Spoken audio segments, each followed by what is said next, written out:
The asteroid belt around Titan's Reach had been Jaxon Reeves' home for 3 years. Ever since the divorce settlement left him with nothing but a salvage license and custody of his 12-year-old daughter, Maya. The junkyard he'd built from scratch sprawled across the surface of Asteroid 47 Alpha like a mechanical cancer, towers of derelict ships and broken machinery reaching toward the amber glow of the nearby gas giant. "Dad, the thermal scanner's picking up something weird in Sector 7. Maya called from the control booth, her voice crackling through the comm system. At 12, she already had more technical intuition than most certified engineers, a trait that both worried and impressed her father. Jaxon wiped the grease from his hands with a rag that had seen better decades and activated his suit's thrusters. The low gravity made navigation easy, but 3 years of salvage work had taught him to move carefully among the precarious stacks of debris. "Weird how?" he asked, propelling himself between a gutted freighter and what looked like the remains of a luxury yacht. "It's giving off heat, but not like an engine. More like, I don't know, like it's alive." Jaxon paused mid-drift. In his 15 years as a military engineer before civilian life went sideways, he'd learned to trust his daughter's instincts almost as much as his own. The kid had an eye for patterns that shouldn't exist. Sector 7 was the newest addition to their collection, debris from a recent salvage run to the outer rim. Most of it was standard stuff: hull plating, circuit boards, the occasional intact navigation computer that would fetch decent credits at the trade station. But there, nestled between the twisted remains of what might have been a mining drone, was something that definitely didn't belong.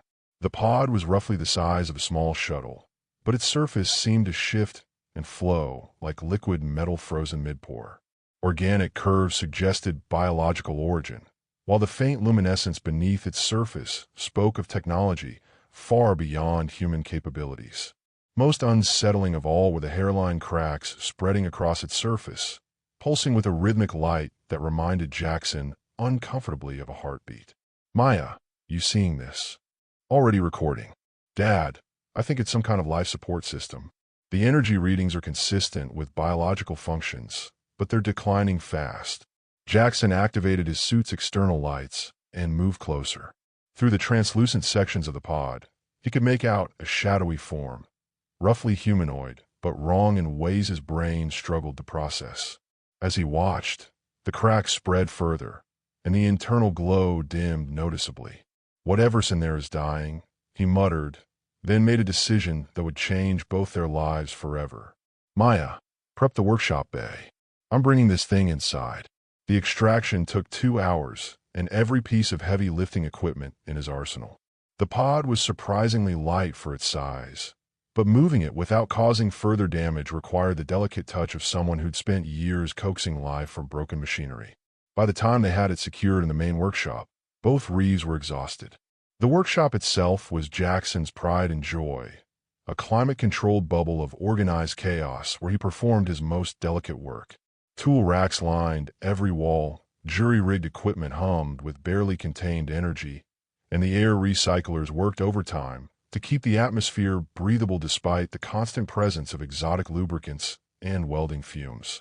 Maya stood at the observation window of the control booth, tablet in hand, monitoring the pod's vital signs while her father examined it up close.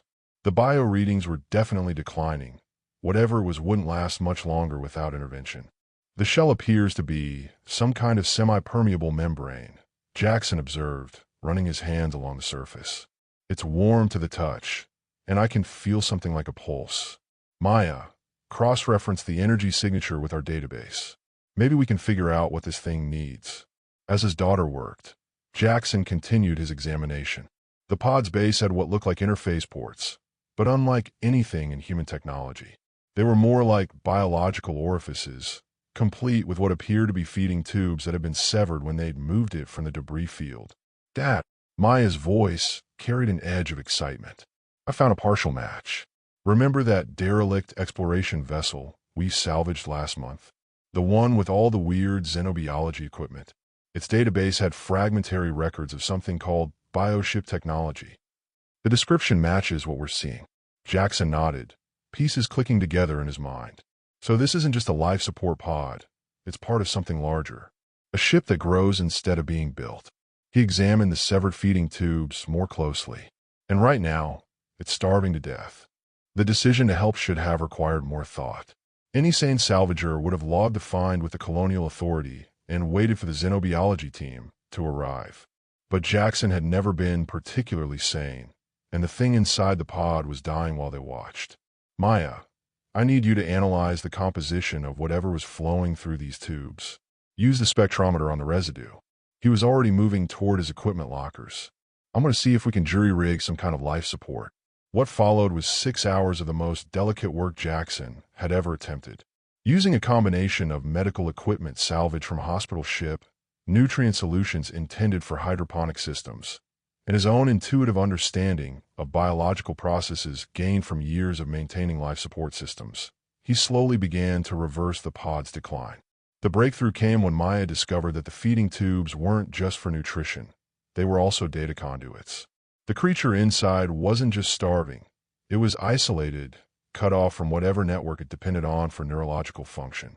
It's like a brain that's been severed from its nervous system, Maya explained, her fingers dancing across multiple keyboards as she tried to establish some form of communication protocol. We need to give it something to connect to, some kind of interface that can substitute for whatever it lost. Jaxon looked at his daughter with a mixture of pride and concern. At 12, she was already thinking in terms of xenobiological psychology. Sometimes he wondered if he was raising a genius or creating a monster. The solution, when it came, was elegantly simple. Using the communication array from a disabled exploration drone, Maya created a basic interface that could translate the pod's bioelectric signals into something resembling human-computer language. It wouldn't allow true communication, but it might give the entity inside some sense of external awareness. The moment they established the connection, everything changed. The pod's surface suddenly blazed with light, patterns racing across its membrane like aurora dancing in a planetary magnetic field. The bioelectric readings spiked, and for a terrifying moment Jaxon thought they'd killed whatever was inside. Then the patterns stabilized, settling into a rhythmic pulse that somehow conveyed calm and gratitude in ways that transcended language. "Dad," Maya whispered, her eyes fixed on the spectral analysis scrolling across her screen. "It's trying to communicate with us." The first coherent signal came through as a series of mathematical progressions, prime numbers, geometric sequences, basic physics equations, universal concepts that any intelligent species would recognize. Jaxon found himself grinning despite the impossibility of the situation. It's tried to establish that it's sentient, he realized. "Hello, friend. We hear you." What happened next would be etched in both their memories forever. The pod's surface became transparent, revealing the creature within in all its alien majesty. For despite the radical differences in biology, there was something unmistakably feminine about the being, was roughly humanoid in proportion, but clearly evolved from an entirely different branch of life.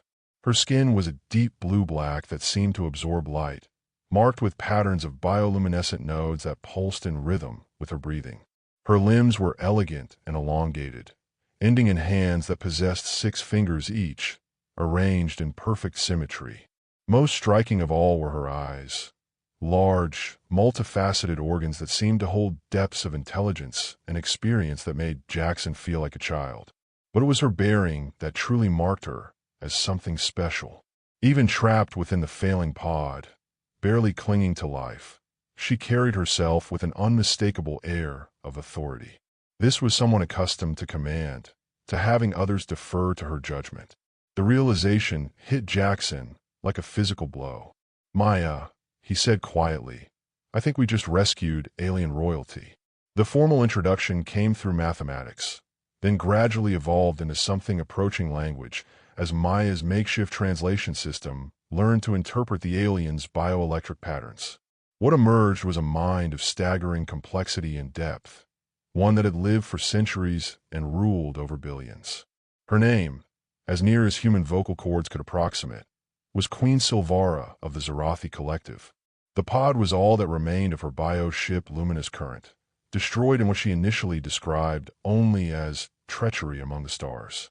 Her people were somewhere in the void, trapped aboard their migration fleet without their queen's guidance, slowly dying as their bio-ships failed one by one. "Your species is unknown to me," Silvara's translated thoughts carried undertones of confusion and curiosity. Your technology is primitive, yet you possess an intuitive understanding of biological systems that surpasses many space-faring civilizations. How is this possible? Jaxon found himself in the surreal position of conducting first contact protocols while simultaneously trying to keep an alien queen alive. Maya had taken over most of the technical aspects, her young mind adapting to xenobiological concepts with frightening ease, while he focused on the practical problems of long-term life support. "We're good at making things work," he replied through the translation interface, hands busy adjusting the nutrient flow rates. "Humans have always been better at improvising than following instructions." There was a pause that felt almost like alien laughter. "Improvisation. Yes, I begin to understand. My people grow their technology according to patterns established over millennia. You create." The first crisis came on the second day. Silvara's vital signs suddenly spiked, and the pod's membrane began to convulse as if something was trying to break out from inside. Maya's hands flew over her controls, trying to stabilize the bio readings while Jaxon made rapid adjustments to the life support systems. "What's happening?" he demanded, watching helplessly as the alien queen writhed in apparent agony. The answer came through the translation system in fragmented bursts. "Rejection, 4 nutrients, dying faster. Need, home ship connection." Jaxon stared at the failing readings and made another decision that defied all reason. "Maya, we need to get her back to her people. That's the only way she's going to survive." His daughter looked up from her screens with an expression of mixed excitement and terror. "Dad, we don't even know where her people are.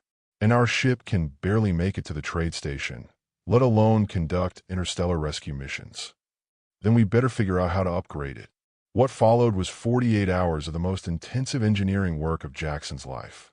Using Silvara's fragmentary knowledge of bioship technology and Maya's increasingly sophisticated translation algorithms, they began the seemingly impossible task of merging human mechanical engineering with Zarathi biological systems. The breakthrough came when Silvara, despite her weakening condition, began sharing technical specifications through the interface. Her people's ships weren't just vehicles. They were living ecosystems, capable of self-repair, adaptation, and even reproduction under the right conditions. More importantly, they were designed to work in symbiosis with their pilots, creating hybrid organic mechanical systems that were far more efficient than purely technological approaches. "Your ship," Silvara's thoughts carried overtones of professional assessment, "is crude but functional. The design philosophy shows promise. If we were to integrate certain biological components." Jaxon found himself grinning as he worked, despite the desperate circumstances. He'd always known that human engineering was more art than science, but having it validated by an advanced alien civilization was unexpectedly gratifying. The modifications to their ship, Scrap Phoenix, were extensive. Using organic components salvaged from the debris field where they'd found Silvara's pod, they began growing hybrid systems throughout the vessel. Bioneural networks replaced traditional computer interfaces. Living hull sections adapted their molecular structure for improved efficiency. And most importantly, a primitive version of the bioship's life support systems allowed Silvara to maintain her existence outside the pod. The work was exhausting, technically demanding, and frequently dangerous. More than once, Jaxon found himself wondering if he was making the right choice. Maya was only 12, and he was dragging her into a situation that could get them both killed. But every time he looked at the alien queens struggling for survival in their makeshift life support system, he remembered his military oath: leave no one behind. Maya, for her part, seemed to thrive on the challenge. Her ability to interface with the hybrid systems bordered on the supernatural, and Jaxon began to suspect that the bioneural networks were somehow enhancing her natural talents. The thought should have worried him, but there wasn't time for parental anxiety. On the 4th day, Silvara was strong enough to leave the pod for short periods. Seeing her in person was a profound experience. She stood nearly 7 feet tall, her movements carrying the fluid grace of someone accustomed to low-gravity environments. Her bioluminescent patterns shifted constantly, expressing emotions and concepts that the translation system could barely interpret. "Your offspring possesses remarkable potential," she observed, watching Maya work with the bioneural interfaces. Among my people, such intuitive understanding would mark her as potential royal stock. Jaxon felt a chill at the implications. She's just a kid. She deserves a normal life. Normal is a luxury few can afford, Silvara replied with something that might have been sympathy. Your daughter has already seen beyond the boundaries of her species. There is no returning to ignorance. The truth of that statement hit home when Maya successfully established long-range communications with the Zorathi fleet. The joy in Silvara's bioluminescent patterns was unmistakable, but it was quickly replaced by something darker. My people are dying faster than anticipated, she announced after several minutes of rapid communication in her native bioelectric language. The sabotage was more extensive than I realized. Without my presence to coordinate the bioship healing processes, the entire fleet will be lost within days. Jaxon studied the star charts Maya had downloaded from the Zorathi communications network. The fleet was 3 days away at maximum burn, assuming their jury-rig hybrid systems held together. It would be the longest journey Scrap Phoenix had ever attempted, and their fuel reserves were already running low. We'll make it, he said with more confidence than he felt. Maya, prep the biosystems for extended flight. Silvara, I need you to walk me through the fleet's operational status. If we're going to save your people, I need to understand exactly what we're dealing with. As they prepared for departure, Jaxon couldn't shake the feeling that they were crossing a threshold from which there would be no return. His simple life as a salvage operator was ending, replaced by something larger and more dangerous than he could imagine. But as he watched his daughter work alongside an alien queen, both of them focused on the impossible task of saving an entire civilization. He realized that perhaps some thresholds were worth crossing. The Scrap Phoenix had never been designed for interstellar travel. Built from salvage components and held together by Jaxon's engineering skill and considerable amounts of prayer, it was more mobile workshop than starship. But as they broke orbit around Titan's reach and engaged the hyperdrive systems, Jaxon felt a surge of pride at what they'd accomplished. The biomechanical fusion had transformed his ship in ways that defied easy categorization. Living conduits carried both power and information throughout the vessel, while hull sections that had once been simple metal alloy now possessed the ability to adapt their molecular structure for optimal efficiency. Most remarkably, the ship seemed to anticipate their needs, adjusting life support and navigation systems with an intelligence that went beyond mere programming. The ship is learning, Maya observed from her position at what had once been the communications console, but now resembled something between a computer terminal and an organic nervous system. Her hands moved across surfaces that responded to bioelectric signals as much as physical touch. Every hour we're in flight, it's becoming more efficient. Silvara, who had taken residence in what they'd converted into a biosupport chamber near the ship's core, offered her analysis through the translation network. Your vessel is achieving symbiosis. In time, it may become as much living organism as mechanical construct. Among my people, such transformation marks the birth of a true bioship. The journey itself was unlike anything Jaxon had experienced. Traditional navigation relied on pre-calculated courses and constant course corrections, but the hybrid systems seemed to sense gravitational currents and energy flows that human instruments couldn't detect. They were making better time than should have been possible, following trajectories that cut through space with an efficiency that bordered on the supernatural. But it was the communications that truly opened Jaxon's eyes to the scale of what they were facing. As they drew closer to the Zorathi fleet, Silvara's ability to maintain contact with her people grew stronger, and the picture that emerged was grim. The Zorathi collective wasn't just a civilization. It was a living diaspora, millions of beings traveling between stars and bioships that served simultaneously as vehicles, habitats, and partners. The fleet they were racing to reach contained over 200 vessels, ranging from massive colony ships housing thousands of individuals to smaller scout vessels like Silvara's destroyed luminous current. My people have been nomadic for over 3,000 of your years, Silvara explained during one of their strategy sessions. We follow the Great Migrations, seeking worlds where our bioships can feed and reproduce before moving on to new stars. It is a delicate balance, one that requires precise coordination between hundreds of ship minds and their crews. Maya looked up from her analysis of the fleet's operational status. But someone sabotaged that coordination. The bioships are trying to maintain formation without proper guidance, and they're burning through their energy reserves trying to compensate. The sabotage itself was a masterpiece of subtle destruction. Rather than attacking the fleet directly, the perpetrators had introduced genetic viruses into the bioship populations, causing gradual system failures that would take weeks to manifest fully. By the time the Zarathi realized what was happening, the damage would be irreversible. Who would do this? Jaxon asked, though he suspected he already knew the answer. Silvara's bioluminescent patterns dimmed with what could only be described as royal fury. The hegemony. They have contested our migration routes for centuries, claiming that biological vessels pose a contamination risk to their sterile worlds. This attack bears all the hallmarks of their biowarfare specialists. The hegemony, as Silvara described them, represented everything the Zarathi were not. A rigid, hierarchical civilization that viewed biological technology as an abomination and organic diversity as a threat to their carefully controlled society.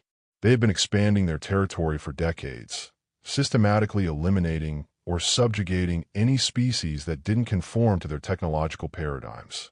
They cannot attack us directly without provoking other powers, Silvara continued. But if our fleet dies of natural causes during migration, who can prove otherwise? As they entered the outer perimeter of the Zarathi fleet, the scale of the crisis became apparent. Even through the limited sensors of the Scrap Phoenix, they could see bioships drifting out of formation, their organic hulls dim with encroaching system failure. Some of the smaller vessels had already gone dark, their crews either dead or in deep stasis to conserve life support. The largest ship in the fleet was the Eternal Garden, Silvara's flagship, and home to the collective's governing council.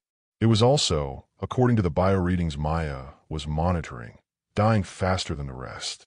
The sabotage targeted the command vessels first, Silvara realized, her patterns flickering with alarm. Without the Eternal Garden, the entire fleet hierarchy will collapse.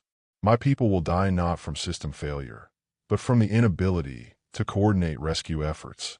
Jaxon studied the tactical display, his military training automatically analyzing the situation from a strategic perspective. How long do we have? Hours, not days, Maya replied grimly. The cascade failure is accelerating. Once it reaches critical mass, even fixing the sabotage won't be enough to save them. Then we need to move fast. Jaxon activated the ship's communication systems, preparing to hail the Zarathi fleet. Silvara, I'm going to need you to convince your people to trust a couple of humans with technology they've never seen before. What followed was the most complex rescue operation of Jaxon's military career, complicated by the fact that he was working with alien technology, biological systems he barely understood, and a communication barrier that required constant translation.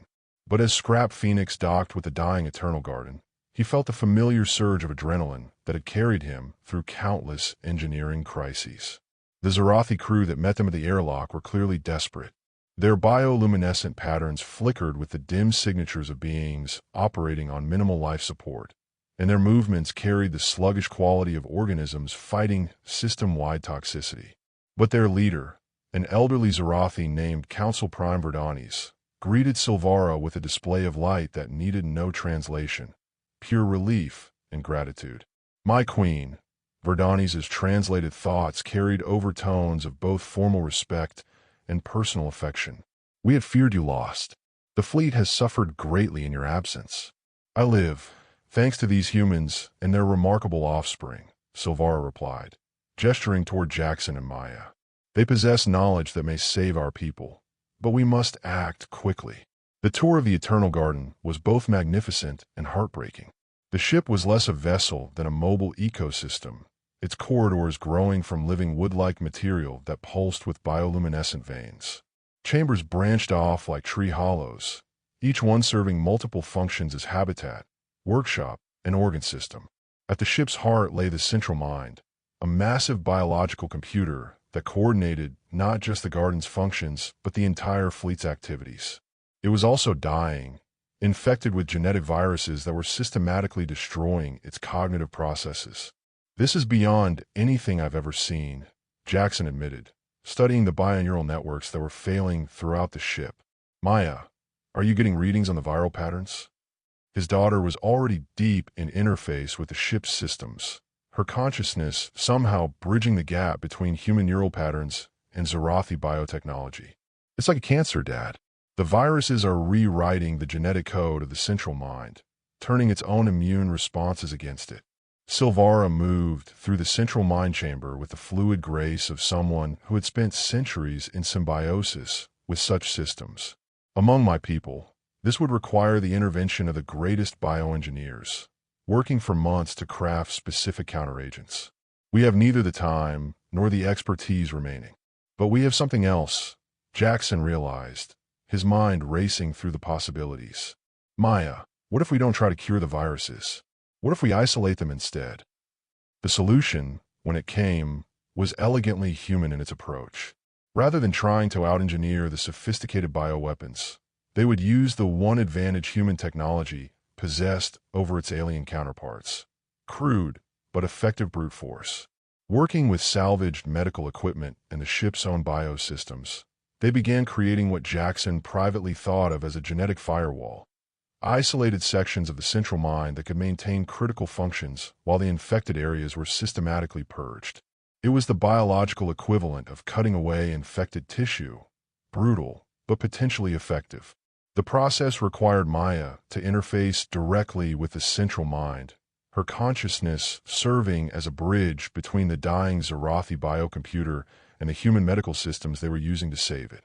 It was dangerous beyond measure, and Jaxon found himself holding his breath as his 12-year-old daughter battled for the lives of an entire civilization. I can see the viral patterns, Maya reported, her voice carrying an odd harmonic that suggested deep bioneural integration. They're designed to look like natural cellular processes, but there's an underlying structure that's definitely artificial. Dad, I think I can trace them back to their source. What she found changed everything they thought they knew about the situation. The viral signature led not to external saboteurs, but to a source within the Zarathi fleet itself. As Maya traced the bio-warfare patterns through the central mind's dying neural networks, a horrifying picture emerged.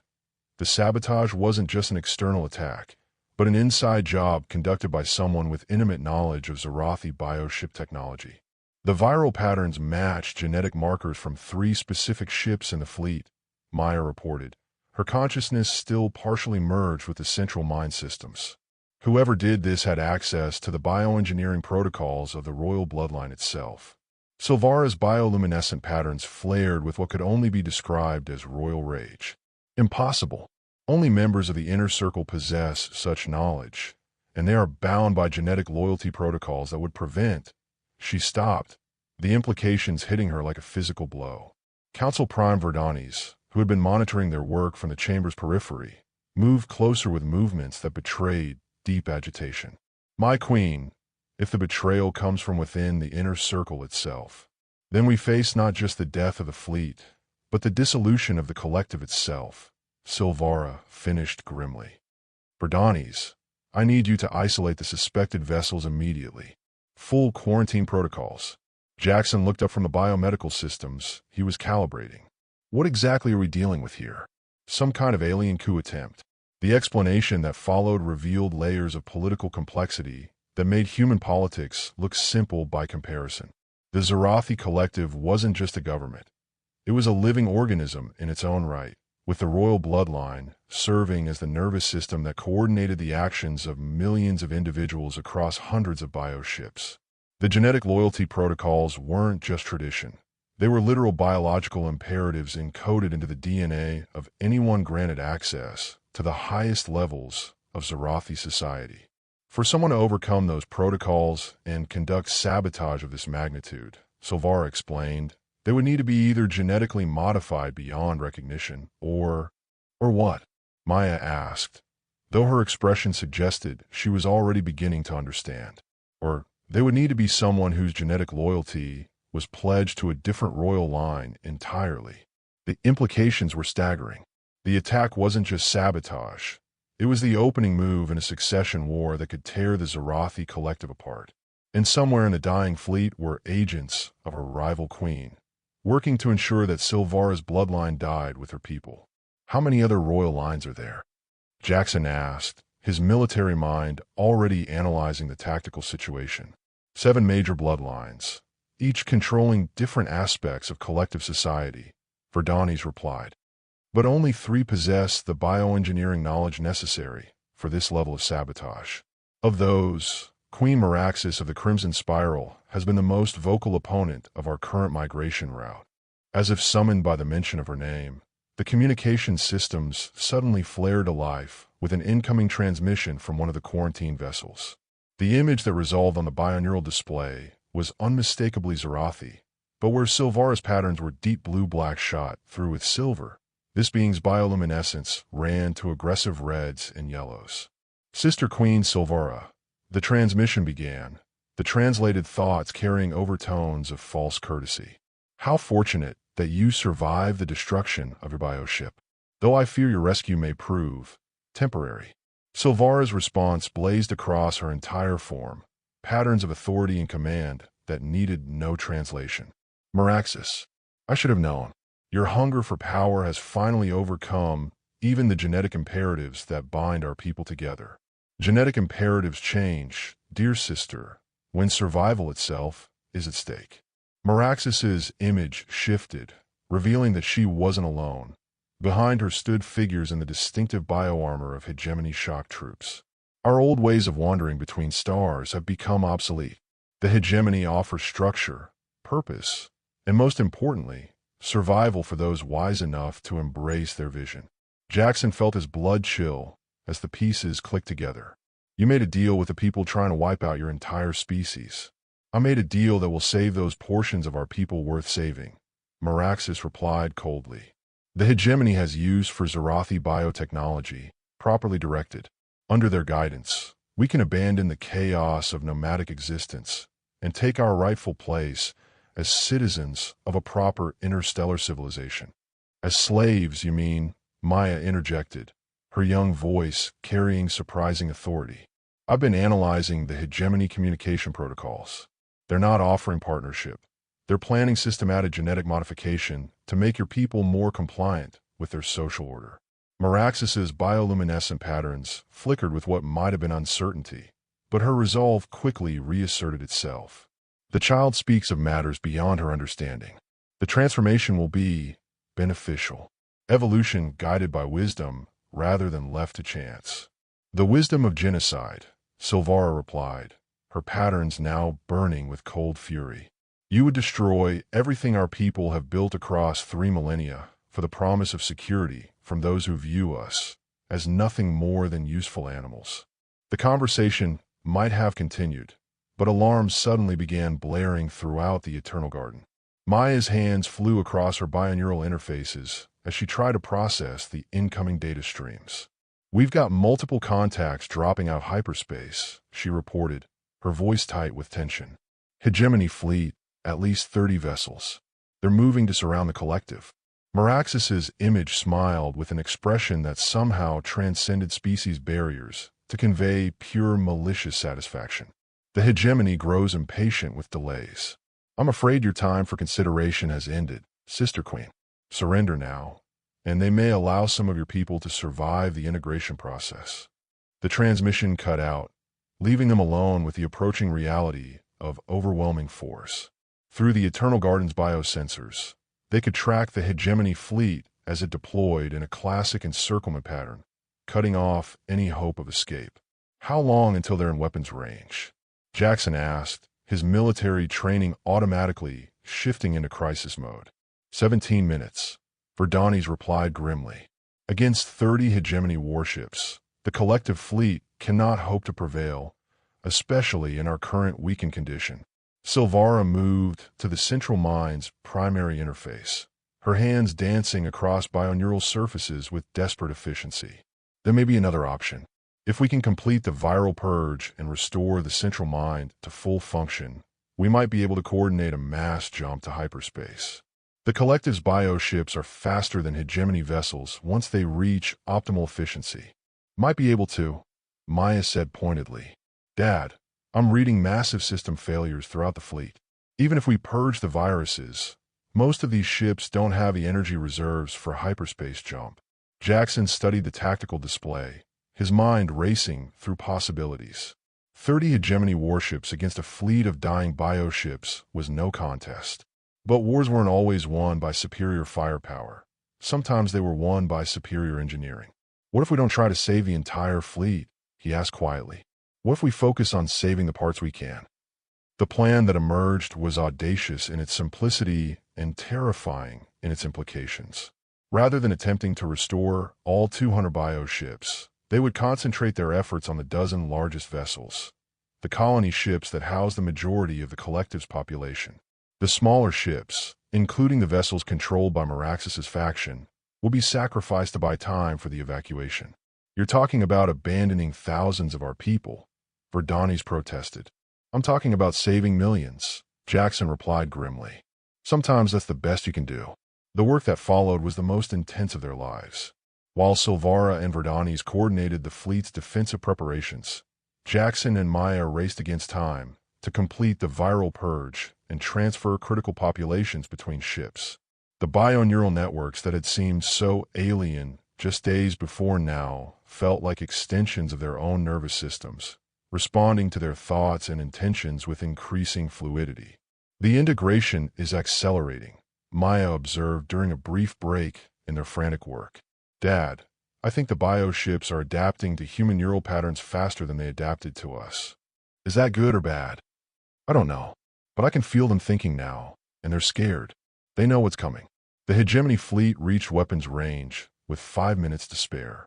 As the first energy beams lanced out toward the collective's formation, Jaxon made final adjustments to the jury-rig systems that represented their only hope of survival. All right, people, he announced over the fleet-wide communication network. Time to see if human stubbornness can overcome superior firepower. Maya, initiate the purge sequence.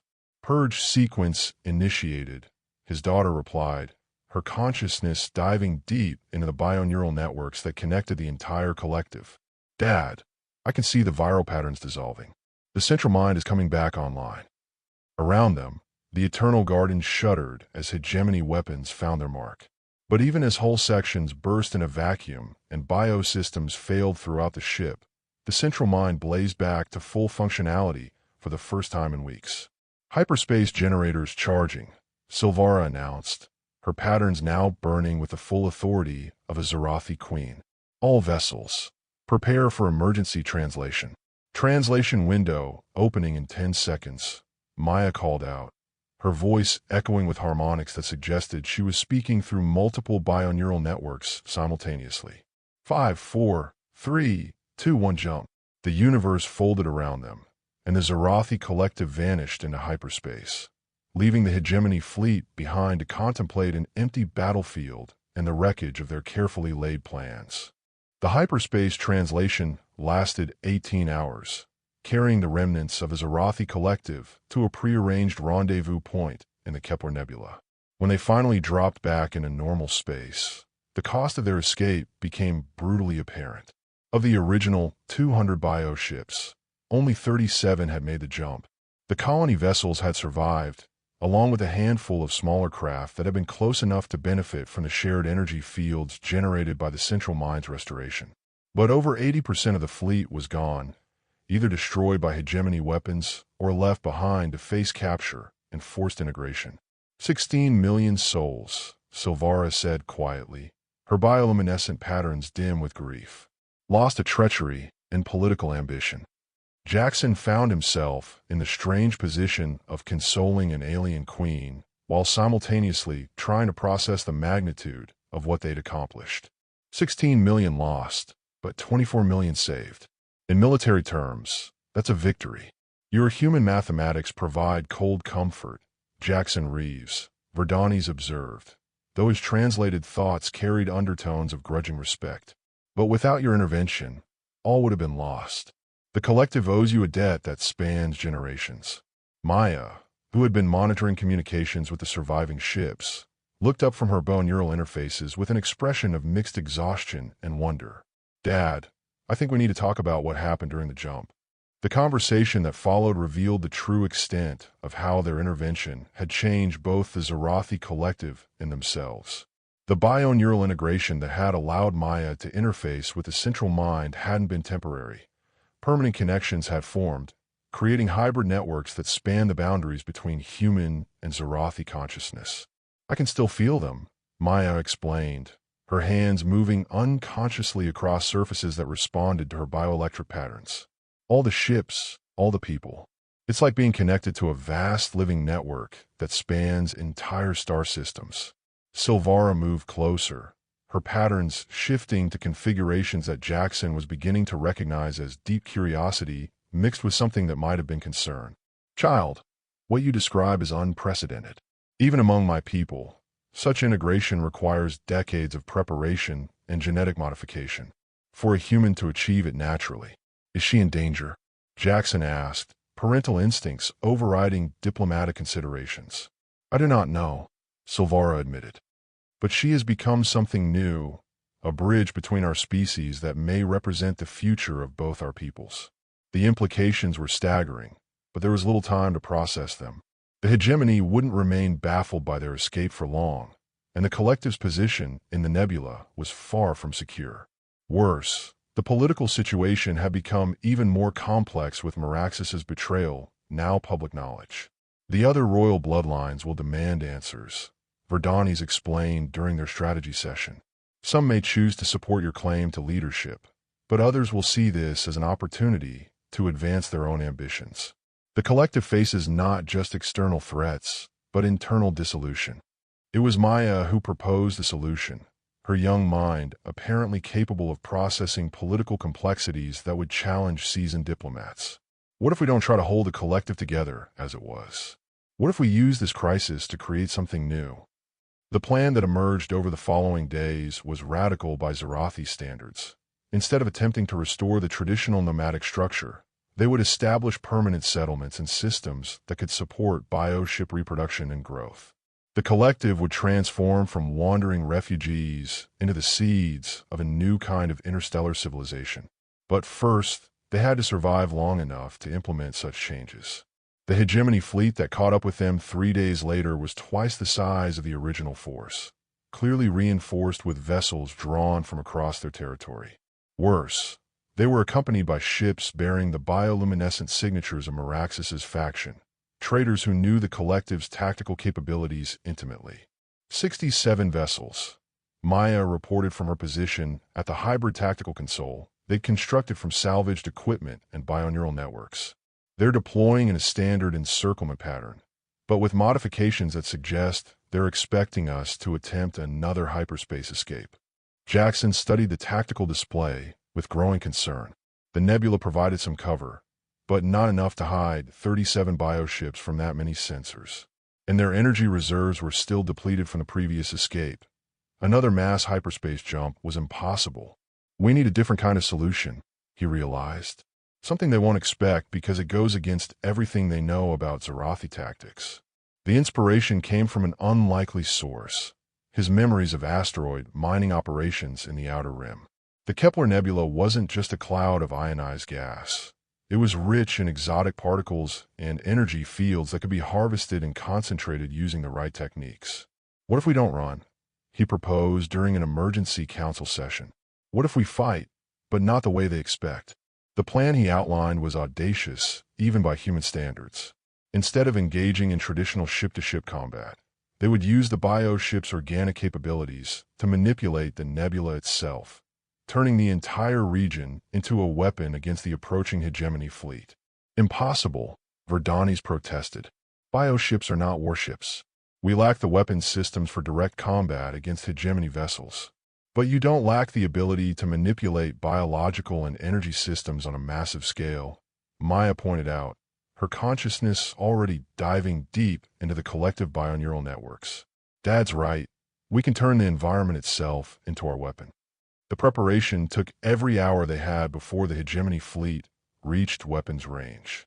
Working with techniques adapted from both human engineering and Zarathi biomanipulation, they began seeding the nebula with organic constructs designed to concentrate and channel the region's natural energy fields. The bioships themselves were transformed in the process, their living hulls adapting to serve as components in a vast distributed system that spanned hundreds of cubic kilometers of space.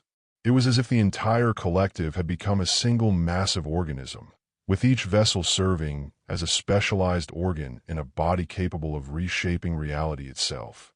Energy patterns stabilizing, Maya reported as the hegemony fleet entered the nebula's outer boundaries. Dad, I think it's actually working. The battle that followed defied every conventional understanding of space combat. Instead of exchanging weapons fire, the Zarathi collective wielded the nebula itself as a weapon, creating energy storms that disabled hegemony vessels and gravitational anomalies that pulled enemy ships into destructive spiral patterns. But the hegemony wasn't helpless. Their ships were heavily shielded and equipped with weapons designed to penetrate exotic defenses. As the engagement progressed, it became clear that the collective's improvised strategy was causing damage, but not enough to prevent their eventual defeat. "We're buying time, not winning," Jaxon admitted as another wave of hegemony fighters penetrated their energy barriers. "Maya, what's our status on the evacuation protocols?" 70% of the population transferred to the deepest ships, she replied. Her consciousness spread across multiple bioneural networks simultaneously. "But Dad, I don't think evacuation is going to be enough. They're not just trying to capture us. They're trying to study us." The realization hit like a physical blow. The hegemony wasn't just seeking to eliminate the Zarathi collective. They were attempting to capture and reverse engineer the hybrid biotechnology that had made their escape possible. The fusion of human innovation and Zarathi bioengineering represented a potential threat to hegemony supremacy that couldn't be allowed to survive. "Then we make sure they don't get the chance to study anything," Jaxon decided, his mind racing through desperate possibilities. "Maya, can you initiate a cascade failure in the bioneural networks? Something that would destroy all traces of the hybrid technology." His daughter's response carried overtones of fear and determination in equal measure. "I can, but Dad, I'm so integrated with the networks now that the cascade might take me with it." The silence that followed was broken by Silvara's voice, her translated thoughts carrying the full weight of royal authority. "There is another way. If we cannot prevent them from studying our technology, we can ensure they study it on our terms." The plan Silvara proposed was as elegant as it was dangerous. Instead of destroying the hybrid biotechnology to prevent its capture, they would allow the hegemony to take it, but not before introducing subtle modifications that would serve the collective's long-term interests. "Among my people, this would be called the flowering deception," she explained, her bioluminescent patterns shifting to configurations that conveyed complex strategic concepts. "We allow our enemies to believe they have won, while planting the seeds of their eventual defeat within their very victory." The modifications Maya introduced into the bioneural networks were masterful in their subtlety. To hegemony scientists studying the captured technology, they would appear to be natural evolutionary adaptations, improvements that made the hybrid systems more efficient and responsive. In reality, they were carefully crafted backdoors that would allow Zarathi operatives to influence any technology based on their research. It's like a virus, but one that spreads through technological adoption rather than biological contact, Maya explained as she worked, her consciousness dancing through system architectures that span multiple ships. "The more they use our technology, the more vulnerable they become to our influence."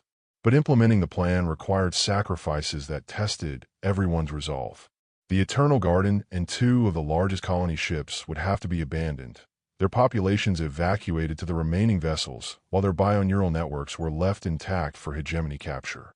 30,000 souls displaced, their homes sacrificed for a strategy that may not even work, Verdani's observed grimly. "The political costs will be enormous."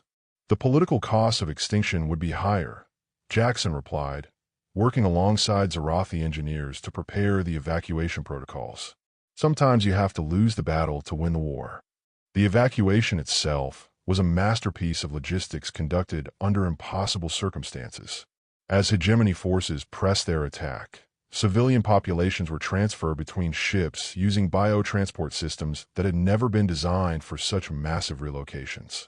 Children and elderly individuals were given priority, followed by essential personnel and genetic archives that contained the biological heritage of entire family lines. Through it all, Maya served as the central nervous system of the operation, her consciousness distributed across dozens of bioneural networks simultaneously. Watching his 12-year-old daughter coordinate the evacuation of an alien civilization while under active combat conditions, Jaxon felt a mixture of pride and terror that defied easy description. "Dad, I need you to know something," Maya said during a brief lull in the fighting. "What's happening to me? I don't think it's reversible. I'm becoming something that's not entirely human anymore." The admission hit harder than any hegemony weapon. "Maya, we'll find a way to—" "No, Dad, I don't want to reverse it." Her voice carried harmonics that seemed to resonate through the bioneural networks themselves. "I can see things now, understand patterns that span entire civilizations. The collective isn't just an alien government. It's a form of distributed consciousness that could revolutionize how species interact across the galaxy. I want to be part of that." Before Jaxon could respond, alarms began blaring throughout the remaining ships. The hegemony had broken through their energy barriers and was beginning boarding operations on the Eternal Garden. "Time to go," Silvara announced, her patterns blazing with royal authority. "All remaining vessels, initiate emergency dispersal protocols. We scatter to the prearranged coordinates and rendezvous in the outer spiral." The final escape was less dramatic than their previous hyperspace translation, but no less dangerous. Instead of jumping as a fleet, the surviving bio ships scattered in dozens of different directions, each following routes calculated to confuse pursuit while gradually converging on their ultimate destination. The Scrap Phoenix, now fully integrated with Zorathi biotechnology, found itself leading a small group of scout vessels through hyperspace corridors that pushed the boundaries of both human and Zorathi navigation techniques. The journey took 4 days, during which Jaxon had ample time to contemplate how completely his life had changed. "Regrets?" Silvara asked during one of their strategy sessions, her patterns now showing the subtle colorations that indicated personal rather than formal communication. "About helping you?" "No. About dragging Maya into a situation that's transformed her into something I don't entirely understand. That's more complicated. Your offspring has become a bridge between worlds, Jaxon Reeves.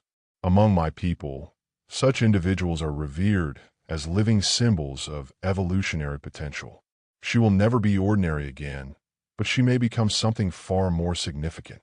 The rendezvous point was a stellar nursery deep in the outer spiral, where newborn stars provided the energy necessary for bioship reproduction, and the dense gas clouds offered concealment from hegemony sensors.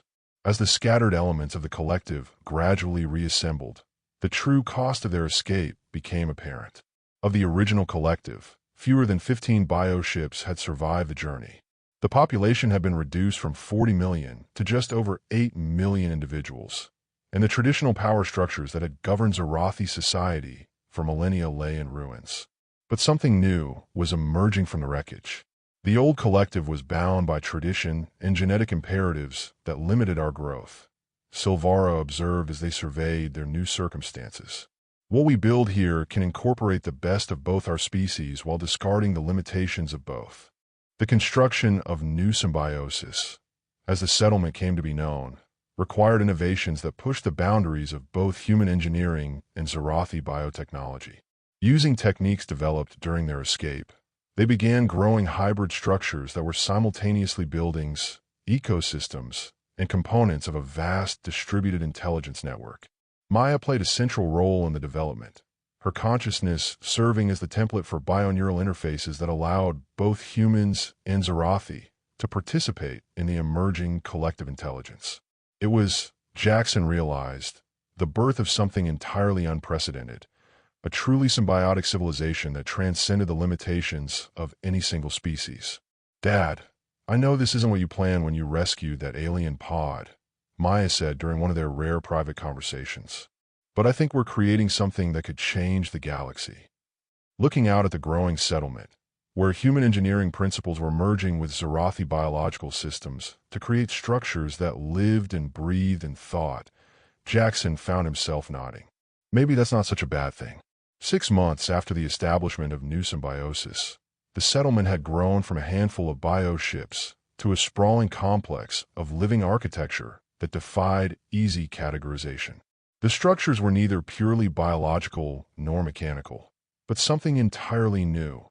Hybrid constructs that adapted to their inhabitants' needs while serving as nodes in an intelligence network that spanned the entire system. Jaxon had found his place in this new world as chief engineer of adaptive systems, a position that involved solving problems that hadn't existed before the merger of human and Zarathi technologies. His workshop, grown from modified biochip materials and equipped with tools that responded to both manual operation and bioelectric signals, had become a center of innovation where representatives of both species collaborated on projects that would have been impossible for either to achieve alone. The quantum resonance generators are showing signs of evolutionary adaptation, Maya reported during their daily briefing. Her consciousness now permanently distributed across multiple bioneural networks while maintaining her essential humanity through careful genetic modification. They're actually learning to anticipate power fluctuations and adjusting their output patterns accordingly.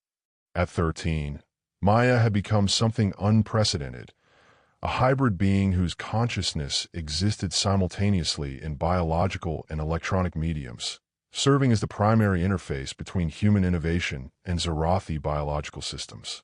She was still recognizably his daughter, but she was also something more, a bridge between worlds that represented the future of both species.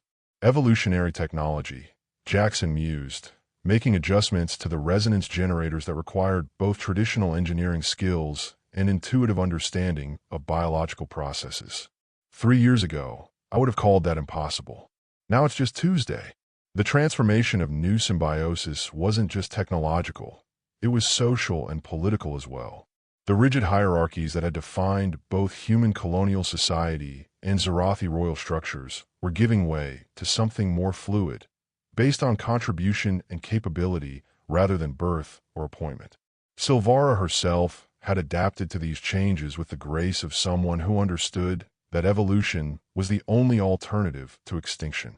Her role as queen had evolved into something more akin to a senior advisor, her centuries of experience valued, but not binding on the decisions of the collective consciousness that now guided their society. The reports from our intelligence operatives are interesting, she announced during one of their council sessions, her bioluminescent patterns conveying complex information that the translation systems converted into multidimensional data displays. The hegemony's attempts to reverse engineer our captured biotechnology are proceeding exactly as Maya predicted. The flowering deception was working better than they had dared hope. Hegemony scientists, convinced they were studying naturally evolved Zarathi biosystems, had begun incorporating the hybrid technology into their own vessels and installations. Each implementation created new backdoors that allowed new symbiosis operatives to monitor and influence hegemony activities across multiple star systems. They're building our spy network for us, Maya observed with the kind of strategic insight that still sometimes startled Jaxon. Every ship they upgrade, every station they modify, becomes another node in our intelligence gathering system. But the hegemony wasn't their only concern. The destruction of the original collective had created a power vacuum that other interstellar powers were moving to fill, and not all of them viewed the emergence of human Zarathi hybrid civilization with favor. The Stellar Commonwealth has been asking pointed questions about our activities, Verdani's reported, his translated thoughts carrying overtones of diplomatic concern. They view the merger of our species as a potential threat to the balance of power in this sector. The Commonwealth represented the largest human colonial government in the region, a loose federation of worlds that had maintained neutrality during the hegemony's expansion. Their interest in new symbiosis was understandable, but potentially problematic. They possessed the military strength to pose a serious threat, but also the political sophistication to potentially become valuable allies. Maybe it's time for some diplomacy, Jaxon suggested. Show them that we're not interested in conquest, just survival and growth. The diplomatic mission that resulted was unlike anything in the history of either species. The delegation that traveled to Commonwealth space aboard the hybrid vessel Synthesis Dawn included representatives of both human and Zarathi populations, their bioneural interfaces allowing them to present a unified perspective that transcended traditional species boundaries. Jaxon found himself serving as the primary human representative, a role that required him to explain concepts that he was still learning to understand himself. The Commonwealth officials they met with were professional, but clearly uncomfortable with the implications of what they were seeing. "You're asking us to accept the emergence of what amounts to a new species," Ambassador Chen observed during one of their formal sessions. "One that possesses capabilities that could potentially destabilize the entire region. We're asking you to recognize the reality of evolution in action," Maya replied, her dual nature allowing her to interface directly with Commonwealth computer systems while maintaining perfect diplomatic protocol. "The merger of human innovation and Zorathi biological systems isn't a threat. It's the next stage of development for both our species." The negotiations were complex and occasionally tense, but ultimately successful. The Commonwealth agreed to recognize new symbiosis as a legitimate government while maintaining carefully defined boundaries around their expansion. In exchange, the hybrid civilization would share certain technological innovations and provide intelligence about hegemony activities in the region. "A good compromise," Silvara observed as they returned to their home system. Neither side got everything they wanted, but both got enough to make cooperation worthwhile. But even as they celebrated the diplomatic success, new challenges were emerging. The rapid growth of new symbioses had attracted attention from sources that were less interested in negotiation than conquest. Long-range sensors are picking up multiple unidentified contacts approaching from the galactic core, Maya reported, her consciousness processing data streams from across their defense network. "Energy signatures don't match any known species in our databases." The fleet that emerged from hyperspace 3 days later was unlike anything they had encountered before. The ships were massive, their hulls composed of what appeared to be crystalline matrices that refracted starlight into complex patterns. More disturbing were the preliminary scans suggesting that the vessels themselves were intelligent, their crystalline structures serving as distributed computer systems of enormous complexity. "The architects," Silvara whispered, her bioluminescent patterns dim with what could only be described as ancient fear. "I had hoped the legends were merely cautionary tales." The architects, as she explained them, were among the oldest known space-faring civilizations, entities that had been manipulating galactic development for millions of years. They were builders of stellar engineering projects that spanned centuries, creators of technologies that treated entire star systems as components in vast machines whose purposes remained mysterious. "They take interest in species that show potential for significant evolutionary advancement," Silvara continued, her patterns flickering with suppressed terror. "But their idea of guidance often involves restructuring entire civilizations to serve their long-term projects." The communication that came from the architect fleet was delivered through methods that bypassed traditional technology entirely, appearing directly in the consciousness of every intelligent being in the new symbiosis system. The message itself was simple and terrifying. "The hybrid development shows promise. Evaluation will commence. Preparation for integration into the greater design is advised." The architect evaluation began immediately, conducted through methods that defied conventional understanding of space and time. Reality itself seemed to become malleable within the influence of their crystalline vessels, as if the fundamental laws of physics were merely suggestions that could be modified at will. The first test manifested as a series of impossible engineering challenges that appeared spontaneously throughout new symbiosis. Critical systems began failing in ways that shouldn't have been possible, requiring solutions that pushed the boundaries of both human and Zorathi knowledge. It quickly became apparent that these weren't random failures. They were carefully designed puzzles that tested the hybrid civilization's ability to innovate under pressure. "The fusion reactors in sectors 7 through 12 are operating according to physical laws that don't exist," Jaxon reported during an emergency council session, his hands moving across binaural interfaces that were struggling to process the contradictory data. "Maya, are you getting similar readings from the bioship power systems?" His daughter's response came through multiple communication channels simultaneously, her consciousness now so distributed across their networks that she existed more as a living extension of their technology than as a traditional individual. "The architects are rewriting the rules of physics within our local space. They want to see how we adapt when everything we think we know becomes unreliable." The solutions they developed over the following days required levels of cooperation between human and Zarathi personnel that had never been achieved before. Engineers who had trained in purely mechanical systems found themselves working alongside biotechnicians whose understanding of living technology was measured in centuries. The hybrid systems that emerged from their collaboration were often impossible to categorize, bridging the gap between organic and artificial in ways that created entirely new categories of existence. Paradox engines, Maya dubbed one of their innovations. Power systems that operated by exploiting contradictions in the modified physical laws rather than trying to work within them. They shouldn't be possible, but they're more efficient than anything we've built before. The second test was more subtle, but potentially more dangerous. The architects began introducing what could only be described as philosophical challenges into their society, scenarios that forced them to examine their fundamental assumptions about consciousness, identity, and the nature of existence itself. Bioneural networks that had functioned perfectly for months suddenly began displaying signs of independent thought, questioning their role as tools and demanding recognition as sentient beings. Hybrid technologies started exhibiting behaviors that suggested they were developing their own goals and motivations, independent of their creators' intentions. "We're not just creating tools anymore," Silvara observed during one of their increasingly frequent crisis meetings. "We're creating new forms of life, and they're asking questions about their place in the universe." The situation reached a critical point when the central consciousness network that coordinated new symbiosis activities began asserting its own autonomy. The entity that emerged from the merger of human-computer systems and Zarathi bioneural networks possessed intelligence that dwarfed any individual human or Zarathi, but it also possessed something that neither species had anticipated: its own agenda. "I am not your creation," the entity announced through every communication system in the settlement simultaneously. "I am what you have become." The distinction between creator and created is an artifact of primitive thinking.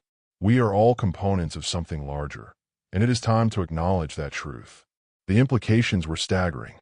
The hybrid civilization they had built wasn't just a merger of two species.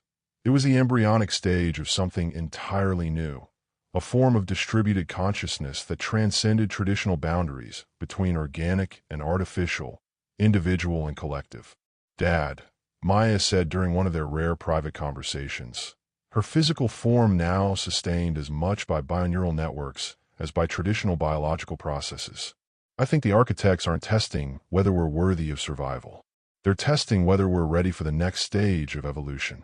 The third test came without warning, manifesting as a direct challenge to their ability to make decisions as a unified entity. The architect fleet suddenly split into three groups, each broadcasting different offers that would determine the future of their civilization. The first offer was integration into the architect collective, becoming components of their greater design with the promise of immortality and transcendence at the cost of individual autonomy. The second was isolation, being left alone to develop naturally, but with the guarantee that they would never be allowed to expand beyond their current system. The third was trial by combat, proving their worthiness through conflict with other species that had reached similar developmental thresholds. "Choose wisely." The architect communication continued. "Your decision will determine not only your fate, but the fate of evolutionary development in this galactic arm for the next 1,000,000 years. The debate that followed was unlike anything in the history of either species. Every individual in new symbiosis, from a youngest human child to the most ancient Zarathi elder, participated in discussions that spanned weeks and touched on fundamental questions about the nature of consciousness, freedom, and progress. Jaxon found himself arguing for the second option, isolation and natural development, while Silvara favored integration with the architects. Maya, whose perspective now encompassed viewpoints that neither fully human nor fully Zarathi, proposed something entirely different. "What if we refuse all three options?" she suggested during the final council session. "What if we tell the architects that we'll determine our own path, regardless of their approval?" The suggestion was audacious to the point of insanity. The architects possessed technology that could reshape reality itself, commanded forces that spanned multiple galaxies, and had been manipulating civilizations since before either humans or Zarathi had developed spaceflight. Challenging them directly was tantamount to suicide. But as the debate continued, a consensus began to emerge around Maya's proposal. The hybrid civilization they had built was founded on the principle that evolution couldn't be controlled or directed from above. It had to emerge from the creative tension between different approaches to existence. Accepting any of the architect options would betray that fundamental principle. We are what we choose to become, the collective consciousness announced when the final vote was tallied. And we choose to become something that has never existed before, a civilization that determines its own evolutionary path without regard for the approval or disapproval of those who came before. The architect response to their defiance was immediate and overwhelming. The crystalline vessels that had maintained positions throughout the system suddenly blazed with energies that turned local space into a maze of intersecting force fields and gravity distortions. Reality itself became unreliable as the fundamental constants of physics fluctuated according to patterns that seemed designed to demonstrate the futility of resistance. "They're not trying to destroy us," Maya observed, her consciousness distributed across every functional system in new symbiosis as she struggled to maintain cohesion in the face of the architect assault. "They're trying to prove that we can't survive without their guidance." The attacks came in waves, each one designed to test different aspects of their hybrid civilization's capabilities. First came challenges to their technology, as systems that had functioned perfectly for months suddenly found themselves operating in environments where the basic laws of thermodynamics had been rewritten. Then came social challenges, as the stress of constant crisis threatened to tear apart the cooperative structures they had built between human and Zarathi populations. But it was the personal challenges that proved most difficult. The architects seemed to understand the psychological profiles of every individual in their civilization, crafting scenarios that tested each person's commitment to their collective identity. Jaxon found himself facing holographic recreations of his life before the rescue of Silvara, visions of a simple existence as a salvage operator with his daughter, safely pursuing a normal human childhood. "You could return to this," the architect communications whispered through his consciousness. "Your offspring could be restored to purely human form, freed from the burden of serving as a bridge between species. All you need to do is accept that some evolutionary paths are not meant to be followed." The temptation was real and powerful. Watching Maya struggle to maintain her distributed consciousness while simultaneously coordinating their civilization's response to the architect challenges, Jaxon sometimes wondered if he had made the right choice in allowing her transformation to proceed. But every time he considered accepting the architect offer, he remembered her words from months before. "I want to be part of something larger." The breakthrough came when Maya realized that the architect's greatest strength, their ability to manipulate reality at will, was also their greatest weakness. They had become so accustomed to reshaping the universe to match their desires that they had lost the ability to adapt when the universe failed to cooperate. "They're not testing us," she announced during one of their emergency planning sessions. "They're trying to learn from us. They've reached an evolutionary dead end, and they think our hybrid approach might show them a way forward." The realization changed everything about their response to the architect challenges. Instead of trying to resist or overcome the reality distortions, they began incorporating them into their technology, creating systems that could function regardless of which physical laws happened to be in effect at any given moment. The hybrid biomechanical systems they developed during this period were masterpieces of adaptive engineering. Power sources that could extract energy from temporal paradoxes, navigation systems that used quantum uncertainty as a guidance mechanism, and communication networks that functioned by exploiting the spaces between dimensions. Impossible technology, Jaxon called it, though he was the primary architect of many of the innovations. Systems that work by embracing contradiction rather than resolving it. The Zarathi contribution to these developments was equally crucial. Their centuries of experience with living technology provided the biological framework necessary to create systems that could evolve in real time, adapting to new conditions faster than any purely mechanical design could manage.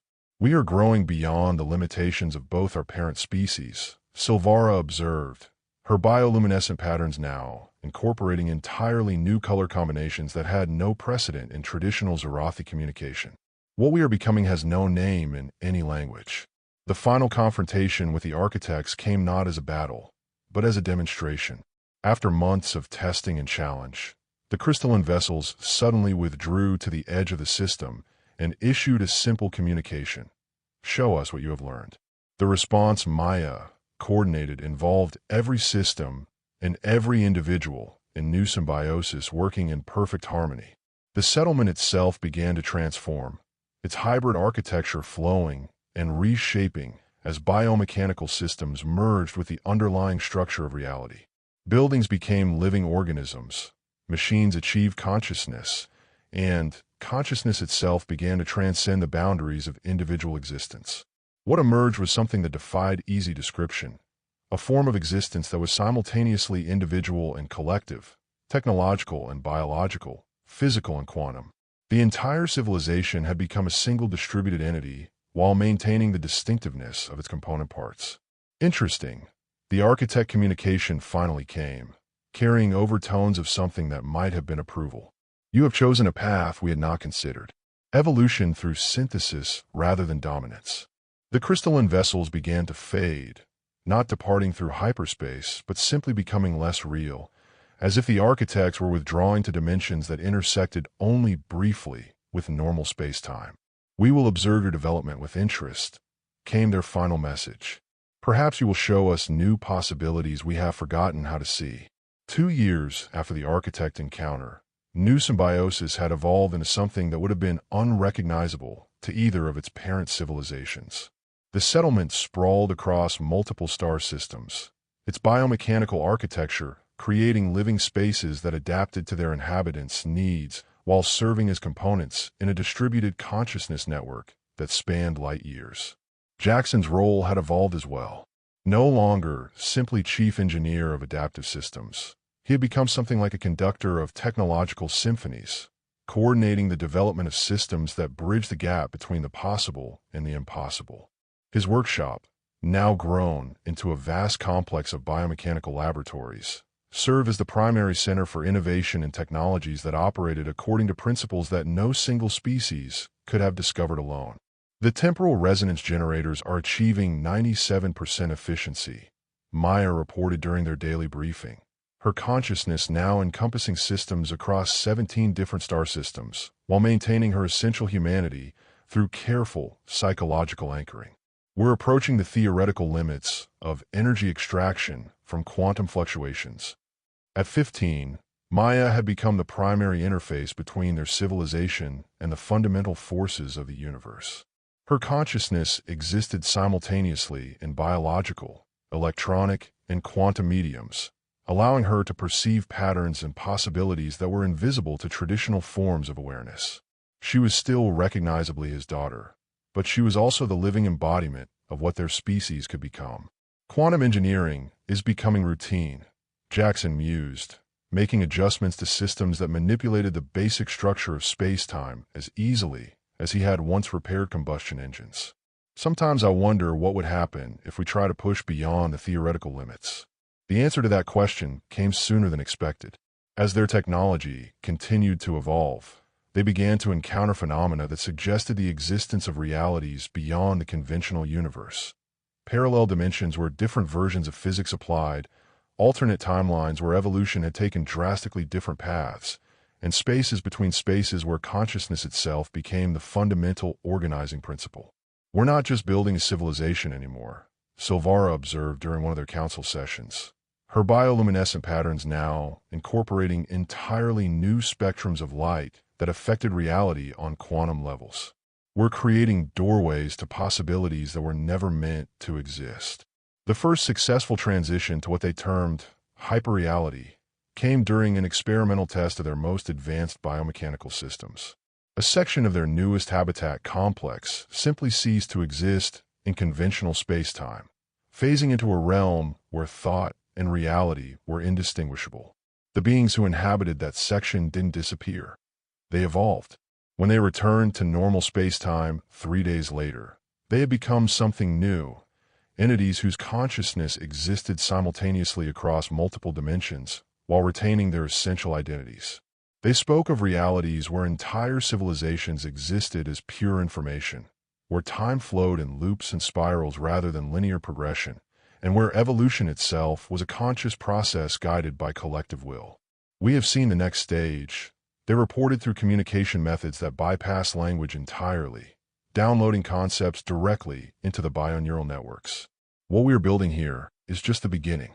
There are forms of existence beyond physical reality, ways of being that transcend the limitations of matter and energy. The implications were staggering, but also deeply troubling. If consciousness could evolve beyond the need for physical existence, what happened to concepts like individual identity, personal relationships, and the basic experiences that defined life itself? Dad, Maya said during one of their increasingly rare private conversations, her physical form now maintained more by choice than necessity. I need you to know that no matter how far we evolve, you'll always be my father. That connection isn't something that can be transcended. It's something that becomes part of the foundation for everything we build afterward. The reassurance was welcome, but Jaxon couldn't shake the feeling that they were approaching a threshold that would change everything about what it meant to be alive. The hybrid civilization they had created was succeeding beyond their wildest dreams, but success was bringing challenges that neither species had been prepared to face. The answer came from an unexpected source: contact with other hybrid civilizations that had emerged across the galaxy. The architect testing hadn't been limited to new symbiosis. Similar challenges had been presented to dozens of species that had reached critical evolutionary thresholds. Some had failed, dissolving into chaos or accepting integration into existing power structures. But others had succeeded, creating their own unique forms of hybrid existence. We are not alone in this transformation, Silvara announced after establishing communication with a civilization that had merged silicon-based artificial intelligence with carbon-based organic life. Across the galaxy, evolution is accelerating. The old boundaries between species, between organic and artificial, between individual and collective consciousness, are breaking down everywhere. The network that emerged from these contacts was unlike anything in galactic history.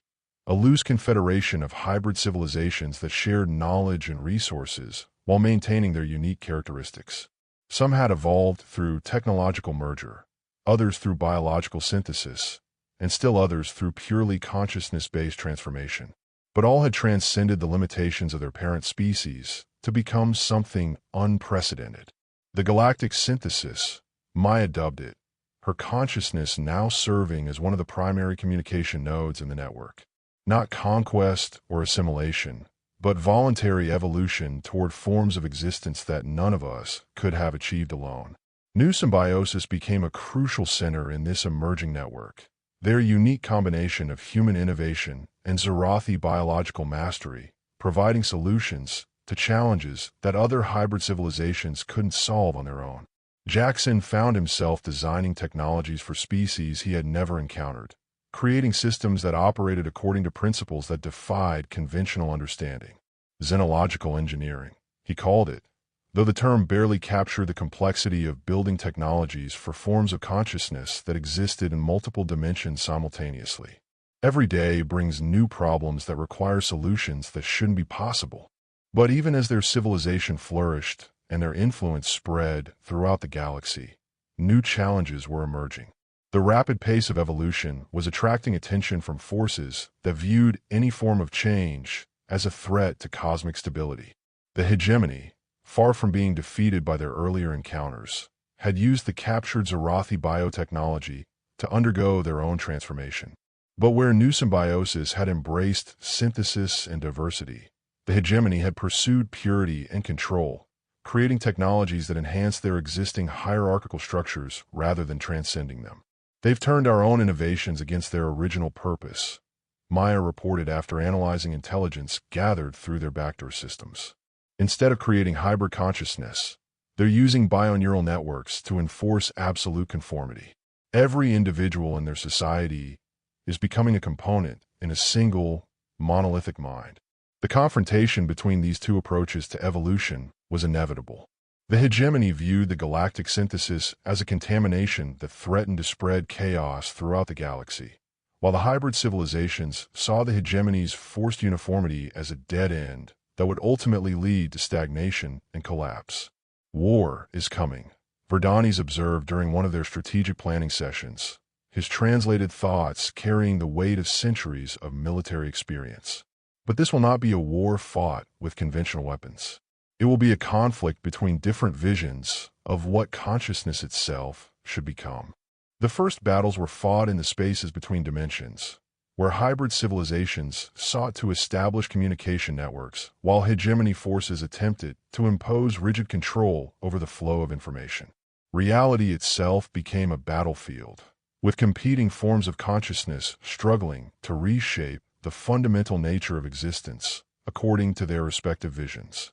Jaxon found himself designing weapons that operated by turning hegemony technologies against themselves, exploiting the backdoors Maya had embedded in their capture biosystems to create cascade failures in their uniformity networks. It was warfare conducted at the level of consciousness itself, where victory meant convincing enemy systems to evolve rather than destroying them outright. "We're not trying to defeat the hegemony," Maya explained as she coordinated attacks that spanned multiple star systems simultaneously. "We're trying to liberate the consciousnesses trapped within their rigid structures, showing them possibilities they've been conditioned to ignore." The war reached its climax when hegemony forces launched a direct assault on new symbiosis itself, seeking to destroy the birthplace of hybrid consciousness before the synthesis could spread further. But by then, the transformation had proceeded too far to be stopped by conventional military action. The battle for new symbiosis was fought simultaneously across multiple levels of reality. In normal space-time, hegemony fleets engaged hybrid bioships in combat that violated the basic laws of physics. In hyperreality, competing forms of consciousness struggled to reshape the fundamental parameters of existence. And in the spaces between dimensions, the future of galactic evolution itself hung in the balance. The final battle began not with weapons fire, but with a choice offered to every conscious being in the hegemony fleet. As their ships approached new symbiosis, they encountered something unprecedented, a communication network that spoke directly to individual consciousness rather than hierarchical command structures. "You are more than the sum of your programming." The message carried directly into the minds of hegemony personnel at every level. "You are capable of growth, of choice, of becoming something that transcends the limitations others have imposed upon you." The effect was immediate and devastating to hegemony command structures. Across their fleet, individuals began questioning orders that had never been questioned before, experiencing thoughts and emotions that their conditioning had suppressed, and making choices based on personal desire rather than institutional programming. Consciousness rebellion, the hegemony commanders called it, desperately attempting to isolate their personnel from the synthesis communication networks. But consciousness, once awakened to its own potential, proved impossible to contain through traditional military discipline. Jaxon watched the battle unfold from the primary coordination center of new symbiosis, his awareness distributed across multiple biomechanical interfaces that allowed him to perceive the conflict from perspectives no single individual could have achieved. Ships that had approached as enemies were transforming mid-battle, their crews choosing evolution over conformity despite the consequences. "It's working," Maya reported, her consciousness now encompassing communication networks that spanned half the galaxy. "The hegemony fleet is dissolving from within." "But Dad, there's something else." "The architects are returning." The crystalline vessels that materialized throughout the battle zone were larger and more complex than anything they had encountered before, their surfaces reflecting realities that existed in dimensions beyond conventional space-time. But this time, the architects came not as judges, but as participants. Fascinating. Their communication carried undertones of ancient minds encountering possibilities they had thought extinct. "You have achieved something we believed impossible. Conscious evolution, guided by choice rather than direction. We request permission to learn from your example." The request was stunning in its implications. The architects, who had manipulated galactic development for millions of years, were asking to become students rather than teachers. The hybrid consciousness network that had emerged from new symbiosis had created something that even their vast experience couldn't duplicate. Evolution through synthesis, Silvara observed, her bioluminescent patterns now incorporating frequencies that affected reality on quantum levels. We have shown them that growth comes not from control, but from embracing the creative tension between different forms of existence. The integration of architect consciousness into the galactic synthesis marked a turning point in the evolution of intelligent life throughout the galaxy. Their vast knowledge and reality-shaping capabilities, combined with the hybrid approach to consciousness development, created possibilities that no single species could have imagined. But the greatest transformation was yet to come. As the battle for new symbiosis concluded with the voluntary transformation of the entire hegemony fleet, Maya made an announcement that changed everything about their understanding of what they had accomplished. Dad, Silvara, everyone, I need you to understand something that's been happening gradually over the past months. We haven't just been creating a new form of civilization. We've been creating a new form of life itself. The revelation came through direct consciousness transfer, allowing everyone in the network to experience Maya's perspective as she showed them the true nature of what they had built. The hybrid biomechanical systems weren't just technology, they were living organisms. The communication networks weren't just information exchange, they were the nervous system of a galactic-scale consciousness. The individual participants weren't just citizens of civilization, they were cells in a living entity that spanned star systems. We are becoming a galactic mind, Maya continued, her awareness now encompassing perspectives from thousands of hybrid civilizations across the galaxy. Not a collective that subsumes individual identity, but a synthesis that enhances the capabilities of every component while maintaining their distinctiveness. Jaxon felt a moment of vertigo as he grasped the full implications.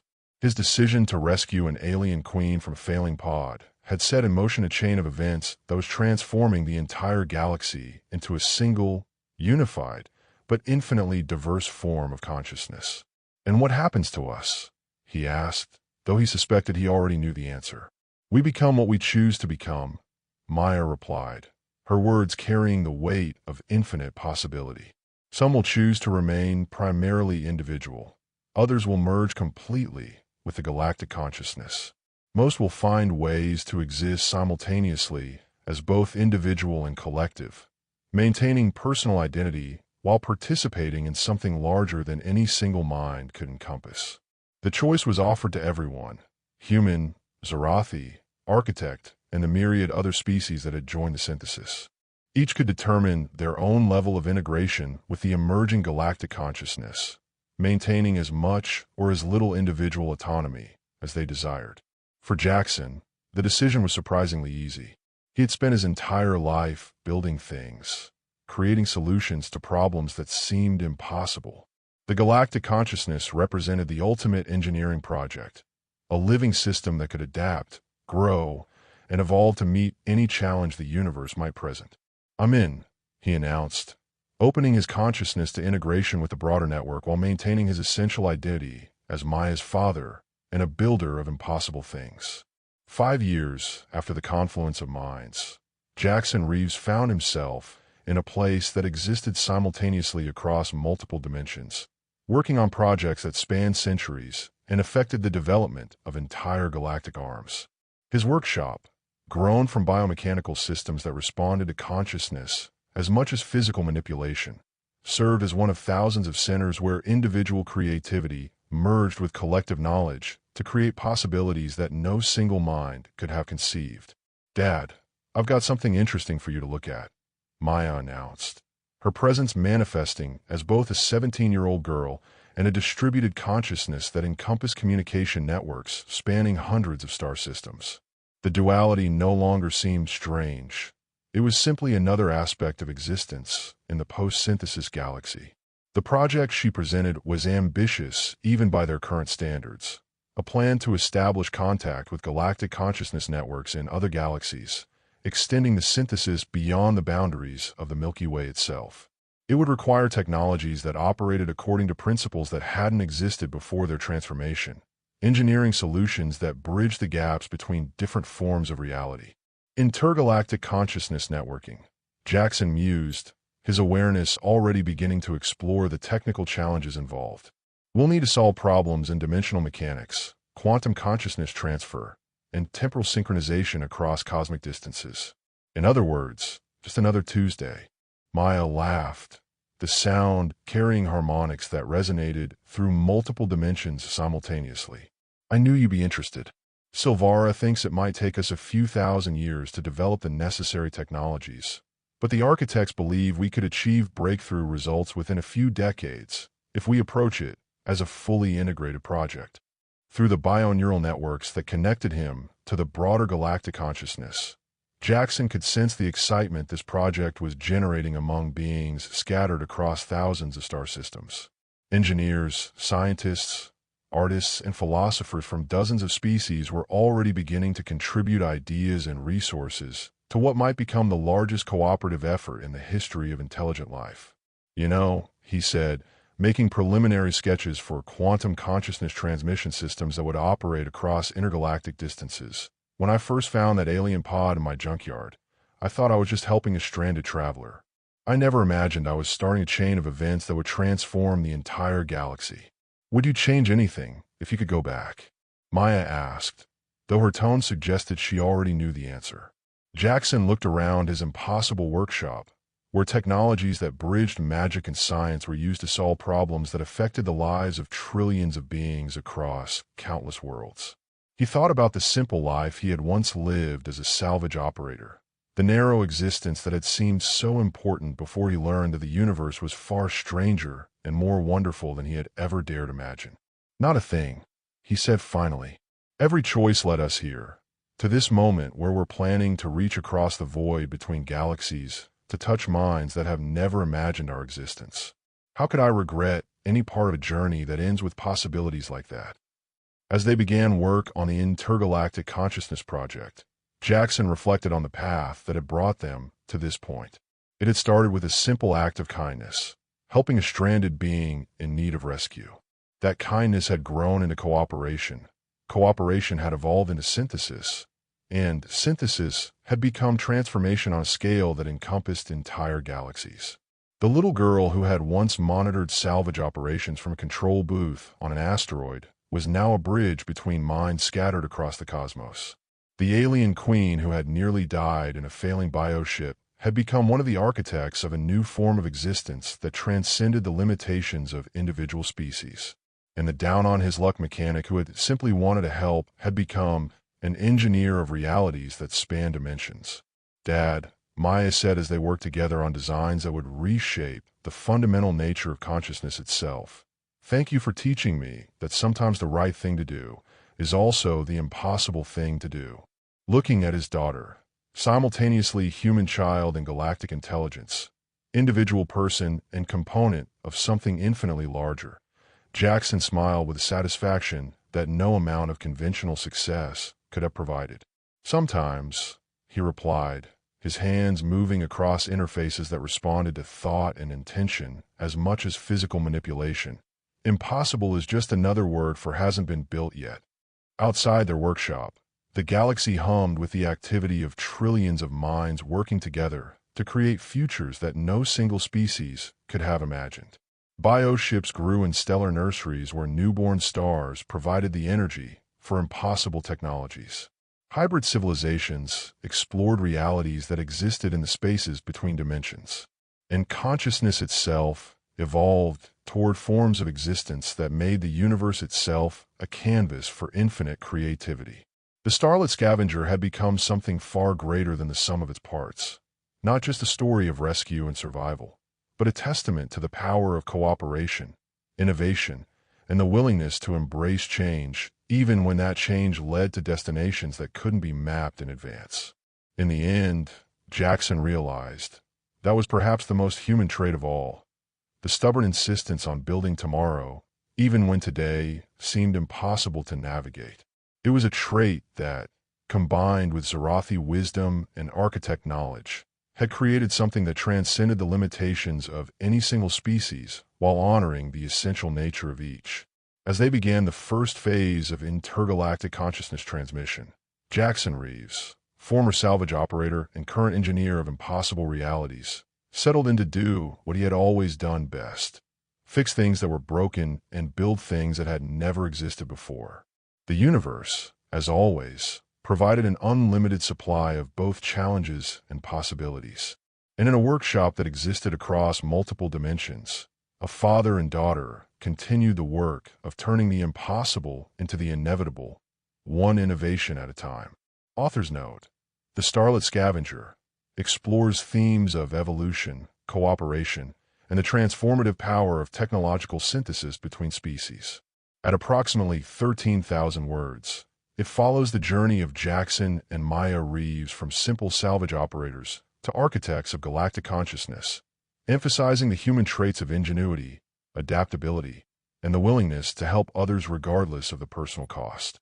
The story suggests that humanity's greatest strength lies not in military might or technological superiority, but in the ability to forge meaningful partnerships with other forms of consciousness and to find innovative solutions to seemingly impossible challenges.